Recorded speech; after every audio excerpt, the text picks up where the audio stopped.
affect press freedom to the extent that we have problems of ownership. If we take a census of media ownership in Nigeria, media owners, you find out that almost 80% of the media houses are owned by politicians, and also by friends of politicians, those who wine and dine with them. And to that extent, that places control and restraint on the freedom of the press, in the sense that I'm going to explain in the light of my own experience when I was in the media, that you find out where anytime we do a write-up or a magazine cover headline, by the time you get back to the office the following Monday morning, you find out that certain sections must have been watered down. And when you ask, they will tell you that the publisher has removed so and so materials from the cover story that you wrote. And when you approach the publisher, he will tell you he was defending investors' interests. Who are the investors? The politicians. His friends in government. He's trying to protect their interests. That places control on freedom. That you as a practicing journalist, you cannot be rest assured that what you have written is what goes to bed, after, that comes out in the magazine publication or in the newspaper publication. And also, the ownership problem places that restraint on even government-owned media houses, such that the media practitioners there cannot express themselves absolutely or objectively, because they are working for government. And they must have that at the back of their mind. Anytime they write stories or carry broadcast stories, they must have that at the back of their mind. Otherwise, they get fired the following morning.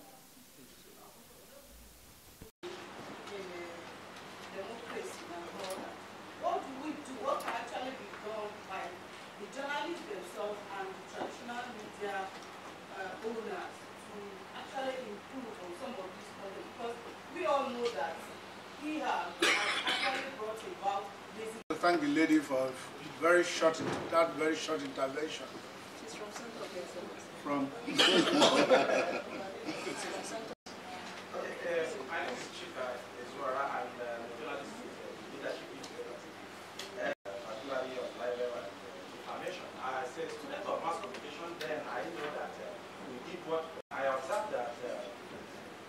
media houses at the company was not strict, and going forward, I thought that I have attended similar training programs that was organized by Joe, and I didn't see much of journalists around here whom this program ought to benefit. I have a recommendation. Thank you very much. Number 4.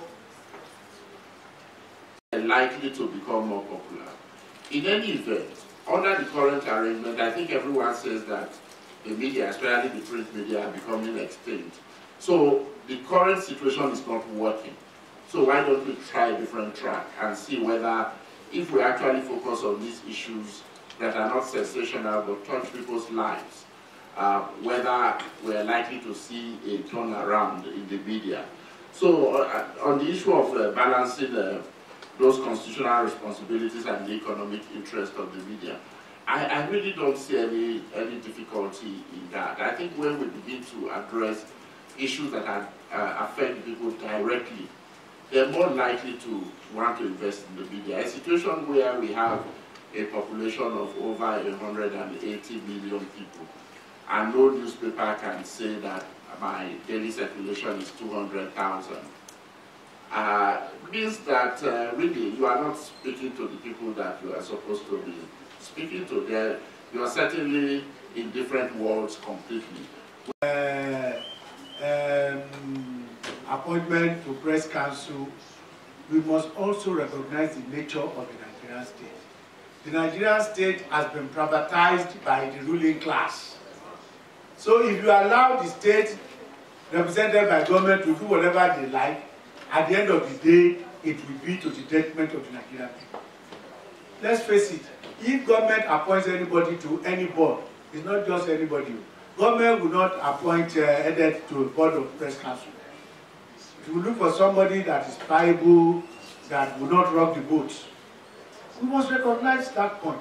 So if people are fighting against government appointees, know that it's based on experience. And I think this is very, very important. And then lastly, on regulation. It's a very slippery road that must be very careful in taking. Give government 1 foot, it will take a mile.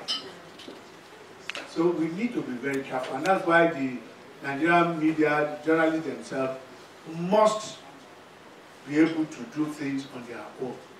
We must clear ourselves. If we allow government to come in, it will not be to our own interest. Once you say that only somebody who went to a journalism school can be a journalist, you are restricting the pool of creativity, the pool of knowledge that can come in. It is a very dangerous way to go. And what's this guy in Sahara Reporters? Many people will go that way and tell you, I'm not a journalist. I'm just exercising my freedom of expression. So what can you do about that? The law gives him the power to own any means for freedom of expression. So I don't need to be your NUJ card carrying member before I set up a blog to say what I want to say. We must recognize some of these facts as we struggle on for the betterment of this country. But it is a country lastly that... Well, yes, to some extent, the Nigerian press is free. My name is Lai Osho. Okay, I teach at the Lagos State University. Nigerian press is free to some extent. Okay, at least for quite some time now, we've not had problems of closure of media houses, arrest of journalists as we had during the days of the military. And the press has been able to bring out some issues that the government would have loved to keep quiet, conceal in terms of investigative reporting.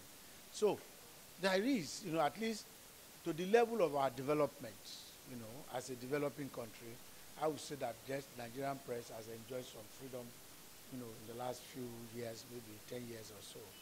Okay. What would you identify as the aim of the Nigerian broadcast industry? And does it seem like the government is actually tightening the availability of information? No, I don't think a government. If you watch some of the stations, you will see that there are a lot of, good information. I think the big problem is economic, the commercial pressure. The advertising is dwindling because of the economic recession.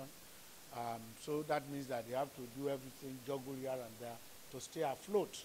They don't really have the complement, the staff in terms of strength that can go round, in terms of number, So that is a major limiting factor for Nigerian media, and including broadcasting.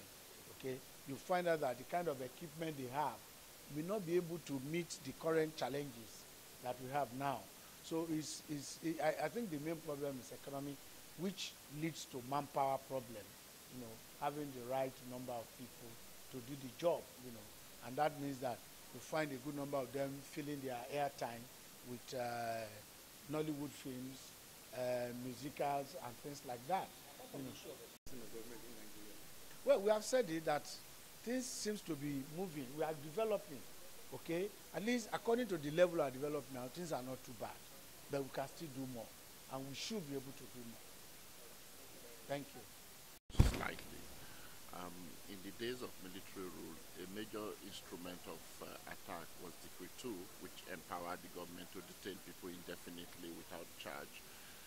And then, of course, the military always used brutality and physical attacks on journalists. So a lot of journalists were frequently beaten up and assaulted. These days, you find that there are other forms of harassment taking place under the political environment. So you see journalists frequently being charged with criminal offenses, not really for the purpose of proving that they've committed an offense, but just to punish them. So initially, they would be denied bail, remanded in custody for a week or 2 weeks. When the political person who is concerned is satisfied that journalist has been punished, they withdraw the charges. So we don't have any single charge that has been filed against journalists since 1999 that has been pursued to conclusion. Once the journalist has been remanded in custody for some weeks, the charges are withdrawn, the journalist is let go. So you see that pattern of harassment of journalists. Then we are also instances where police, other law enforcement agencies are frequently beating up journalists physically, causing injuries in some cases, destroying their equipment in some cases. And then the legal framework has not changed very much from what it was under the military. So many of those laws that were in existence during military rule remain in place. So I think that it's fair to say that the environment has improved slightly, but certainly we do not have press freedom in Nigeria at the moment.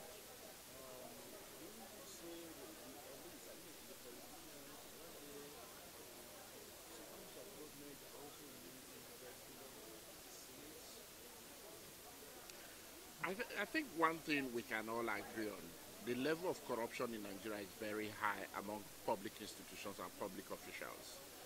They are certainly not going to be happy with journalists reporting that situation. So they have an interest in suppressing the facts. So you find that many politicians, many public institutions where journalists report stories that are negative, that they do not like, find ways to come after journalists.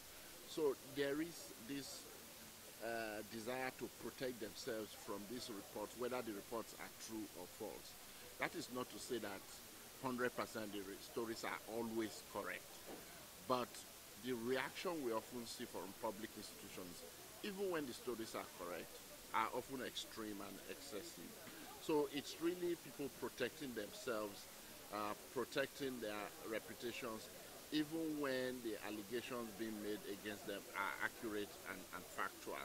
So and unfortunately, whenever a journalist is attacked, it's almost the responsibility of that journalist to carry the cross on his or her own.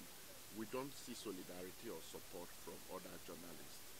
And you even find situations where certain journalists are denied access to certain institutions, press conferences and so on.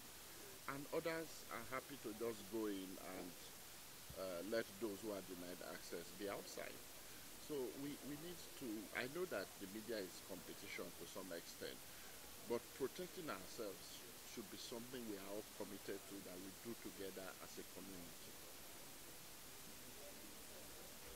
Yeah, in government circles, you often hear the much counted mantra that Nigeria operates the freest media in the world.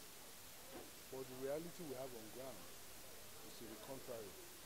The Nigerian media cannot, by anybody's imagination, be said to be free. Because like I just mentioned, if in 2017 journalists are still being arrested and thrown into detention for what they published, then you can't say that Nigerians are. You can arrest anybody, but the charge, the offense, the alleged offense has to be such that it's actually a crime. You can't arrest a journalist for whatever he wrote. Because journalism is strictly governed by civil law, common law, civil procedure, not criminal law. If they have committed a crime, it's true. But if it's on the basis of what they wrote, you sue them for libel or for defamation and maintain an action on that. So Nigerian the Nigerian media cannot in any way be said to be free. The challenges are huge. Journalists still die. They are still killing journalists. Like I also said, the 10 journalists, in fact, it's over 10, about 12 or more now, that have died in recent times under this democratic dispensation. The NUJ must set up a body to examine why they died.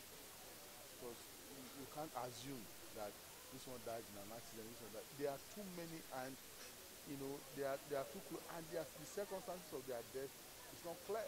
As far as that remains, we must infer that they didn't die under from natural causes. So they must investigate why they died before you can say the Nigerian media is not free at all. Is the freedom of the press enshrined in the Constitution? Of course, now that was what I wrote. Section 39, section 1 and 2. Section 39, subsection 1 says you can write. You have the freedom, the liberty to write whatever you feel, express yourself, say whatever you feel. It's very clear. Section 39, subsection 1. Subsection 2 says you can actually own. You can set up your own media house. So the Constitution provides that platform for freedom.